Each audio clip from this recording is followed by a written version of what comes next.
Exam day in haunted school. 12th class में पढ़ रहे ऋषि के लिए आज एक बहुत बड़ा दिन था। ऋषि राजस्थान के एक छोटे से शहर से था और पिछले 2 सालों से अपने घर से दूर जयपुर में वो अपनी इंजीनियरिंग की एंट्रेंस के लिए प्रिपेयर कर रहा था। आज उसका एंट्रेंस एग्जाम था और वो ऑलरेडी बहुत लेट हो चुका था क्योंकि एग्जाम सेंटर भी दूर था। तो ऋषि बिना देरी करते हुए सेंटर पहुंचने के लिए अपनी बाइक फुल स्पीड पर चला रहा था। जैसे जैसे शहर पीछे छूटता गया, रास्ता और ज्यादा सुनसान होता गया। उसका एग्जाम सेंटर था राजामल सीनियर सेकेंडरी स्कूल। जैसे ही ऋषि को स्कूल की बिल्डिंग दिखाई दी, उसके दिल की धड़कनें तेज हो गईं। ऋषि ने अपनी रिस्ट वॉच में टाइम देखा तो ऑलरेडी एग्जाम स्टार्ट हुए 5 मिनट बीत चुके थे। उसने जल्दी से स्कूल के बाहर बाइक खड़ी की और गार्ड से अंदर जाने की भीख मांगने लगा, लेकिन वो गार्ड बस मुस्कुराया और उसने उसको आसानी से अंदर जाने दिया। अंदर जाते हुए जब ऋषि ने उसके चेहरे की तरफ देखा तो एक अजीब सी चमक उसकी आंखों में थी, जैसे कोई सालों बाद वहां आया हो। स्कूल के हॉलवे में सब कुछ नॉर्मल लग रहा था। एक बड़ा सा कॉरिडोर और क्लासरूम जिनके डोर्स खुले हुए थे और सारे स्टूडेंट्स पहले से ही क्लासरूम में थे और उन्होंने अपना एग्जाम लिखना स्टार्ट कर दिया था। ऋषि भी भागकर अपने एग्जाम हॉल में गया। उसे पेपर डिस्ट्रीब्यूट हुआ और वो जल्दी जल्दी अपने आंसर्स लिखने लगा। पहले 30 मिनट सब कुछ बिल्कुल नॉर्मल रहा। ऋषि अपनी पूरी कंसंट्रेशन के साथ अपने आंसर्स लिख रहा था। अब तक वो 4 आंसर्स का जवाब दे चुका था। घड़ी में 10:35 हो गए थे। 5th आंसर लिखते ही जैसे ही उसकी नजर सामने खड़ी टीचर पर गई, वो अचानक से घबरा गया क्योंकि वो टीचर उसे बड़े अजीब तरीके से घूर कर देख रही थी। पर ऋषि ने उन पर ध्यान न देते हुए वापस अपने एग्जाम पेपर पर लिखना शुरू कर दिया, लेकिन उसे कुछ बहुत अजीब दिखा। उसने देखा कि अभी अभी जो 5th क्वेश्चन का आंसर उसने लिखा था वो आंसर शीट पर था ही नहीं। आंसर शीट में अभी भी आंसर नंबर 4 ही था, उसके आगे कुछ नहीं। ऋषि को कुछ समझ नहीं आया। उसने टाइम देखा तो घड़ी अभी भी 10:35 दिखा रही थी। 10 मिनट पहले भी यही टाइम था जब उसने आंसर नंबर 4 लिखा था। तभी ऋषि ने महसूस किया कि एग्जाम हॉल के स्टूडेंट्स अजीब बिहेव कर रहे थे। सब बिल्कुल चुप, बिना एक भी आवाज के लिख रहे थे। तभी एक लड़का जोर से अपनी उंगली डेस्क पर घिसने लगा। अपनी उंगली घिसते हुए उसका एक नाखून निकल गया, पर वो तब भी नहीं रुका।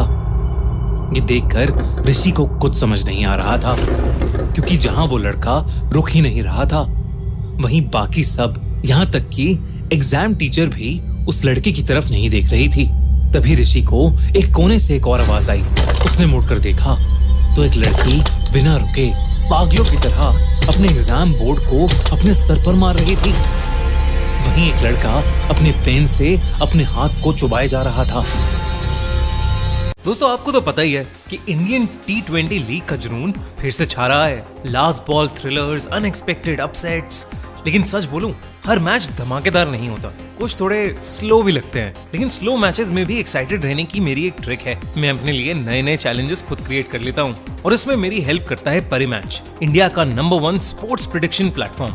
आज दिल्ली वर्सेस लखनऊ का मैच है और मैंने अपनी प्रेडिक्शन कर ली है, लेकिन सिर्फ विनर गैस करना तो बोरिंग है ना। परिमैच पर आप डिफरेंट प्रेडिक्शंस कर सकते हो, सबसे ज्यादा रन, मैक्सिमम विकेट्स और बहुत कुछ। एक इवेंट चूज करो, प्रेडिक्शन लगाओ और बोरिंग मैच को भी थ्रिलिंग बनाओ।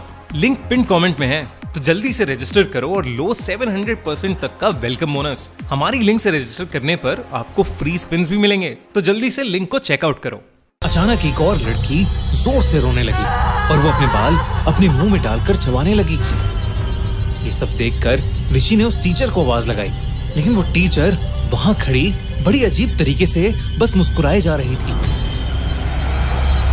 ऋषि को कुछ समझ नहीं आ रहा था कि उस एग्जाम हॉल में चल क्या रहा है। अचानक उस एग्जाम हॉल में कहीं से धुआं आने लगा। ऐसा लग रहा था जैसे किसी के सड़ते हुए मांस की बू हो। ऋषि ने जब धुएं की तरफ देखा तो उसे दिखा कि एक लड़की की शर्ट जल रही है। देखते ही देखते एक और लड़का अचानक से चिल्लाते हुए अपने हाथों से अपने आप को पागलों की तरह नोचने लगा, जैसे वो जल रहा हो। जिसके बाद वो रोते हुए चीखने लगा, मुझे यहाँ से निकलने दो। ऋषि ने देखा कि जो लड़की उसके ठीक सामने बैठी थी, उसके हाथ अपने आप लाल हो रहे थे, जैसे किसी ने उस पर तेजाब डाल दिया हो। वो टीचर जो पहले नॉर्मल थी, सबको चुप होने को कहने लगी और तभी उसकी आंखें एकदम से सफेद पड़ गईं। उसने जबरदस्ती अपने हाथ से अपना मुंह चीर दिया, जैसे वो अपनी जलती हुई चमड़ी उतार रही हो। ऋषि ने जब ये सब देखा तो वो डर के मारे सुन्न पड़ गया था। उस टीचर का चेहरा कुछ ही पलों में पूरी तरह जल गया था और उसके चेहरे की हड्डियां दिख रही थीं। देखते ही देखते वहां मौजूद सारे स्टूडेंट्स ने आग पकड़ ली। सारे स्टूडेंट्स दर्द से कर्राते हुए चिल्लाने लगे, सबका शरीर जलने लगा और देखते ही देखते वो अंगारों और धुएं में बदल गए। पूरे रूम में सिर्फ जलते हुए मांस की बदबू थी और धुआं ही धुआं। ये सब देखकर ऋषि का रोना छूट गया। वो उस एग्जाम हॉल से किसी भी तरह बाहर निकलना चाहता था, लेकिन जैसे ही वो वहां से भागने के लिए उठा, किसी ने उसका पैर पकड़ लिया। जब उसने नीचे देखा तो वहां उन सभी स्टूडेंट्स की जली हुई बॉडीज पड़ी थी और उनमें से एक हाथ ने ऋषि का पैर पकड़ा हुआ था। ऋषि ने किसी तरह हिम्मत जुटाई और वो अपना पैर छुड़ा के चीखते हुए उस कमरे से बाहर भागा। जैसे ही वो बाहर निकला, ऋषि को ऐसा लगा कि उस क्लासरूम में कोई बम फूटा हो। कुछ देर बाद बेहोश ऋषि उस स्कूल के एक मेल टीचर को दिखा। वो एक बंद क्लासरूम के बाहर पड़ा था। उसे फौरन स्कूल के मेडिकल रूम में ले जाया गया। कुछ ही देर में ऋषि को होश आया और उसने उस टीचर को अपने साथ हुआ पूरा हादसा बताया। और तब उस टीचर को लगा कि ऋषि एग्जाम ना देने के लिए एक मनगढ़ंत कहानी बना रहा है। उस टीचर ने बताया कि ऋषि कभी अपने एग्जाम रूम में गया ही नहीं और जिस रूम की वो बात कर रहा है वो पिछले कई सालों से बंद पड़ा है।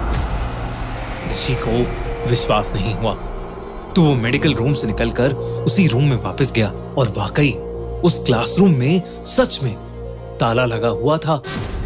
ऋषि को लगा कि उसने शायद कोई बुरा सपना देखा है और वो मायूस होकर स्कूल से बाहर निकल ही रहा था कि उस स्कूल गार्ड ने उसे कुछ ऐसा बताया जिसे सुनकर ऋषि के होश उड़ गए। उसने बताया कि कुछ साल पहले उस स्कूल के क्लासरूम में एग्जाम चल रहा था, लेकिन किसी लड़के ने एग्जाम रोकने के लिए उस रूम में पटाखे फोड़ने का प्लान बनाया ताकि टीचर डर जाए और एग्जाम ना हो। पर उस पटाखे की वजह से क्लासरूम के पर्दों में आग लग गई और वो आग ऐसी फैली कि पूरा क्लासरूम जल के राख हो गया। करीब 10:30 बजे हुए इस एक्सीडेंट में 40 स्टूडेंट्स और एक टीचर जलकर मारे गए और तब से उस स्कूल में कई लोगों ने उनकी आत्माओं को उस रूम के अंदर देखा है।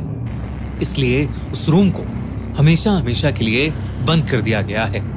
ये सब सुनने के बाद ऋषि शॉक था, लेकिन उसे समझ आ गया था कि उसके साथ जो भी हुआ है वो कोई सपना नहीं था, बल्कि वो उस दिन शायद मौत के मुंह से बचा। हम होप करते हैं